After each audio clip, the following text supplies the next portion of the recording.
When you're using your BTI pellets, I like to use these stainless steel tea strainers. This one's ready to change. I just pulled it out of the water tank. But you can see I fill these about half full, but the BTI pellets swell really bad when you put them in there. So don't fill these tea strainers too full or you'll have a hard time getting them out. But I do compost it. I did check and they are safe to compost, and so I actually mix those spent BTI pellets in with old compost, and I put a small handful in the bottom of my planter when I'm planting, and my hope is that eventually those will establish a naturally occurring population of the BTI bacteria and kind of help me manage my fungus gnat situation without having to keep buying the BTI pellets because they are kind of expensive. So I love these things because you can just wash them out and reuse them, but I have another clean one here. I buy them in different sizes. This is a smaller one. If I'm using this size, I usually put 2 in there.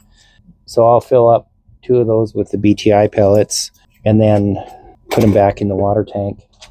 And that's about as much as you want to put in there.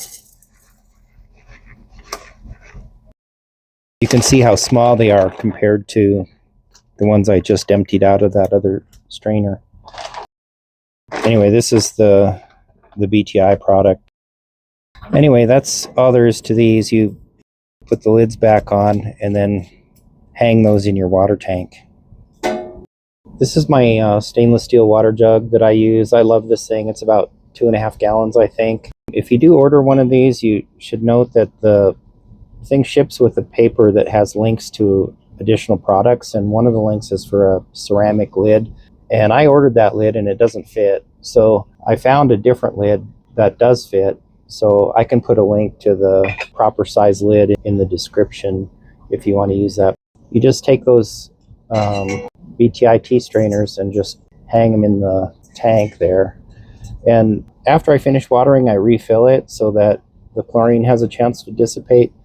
I've noticed that watering with chlorine is really bad. I think it kills my soil biology, and I have not as good results with my plants if I'm using chlorinated water to water them.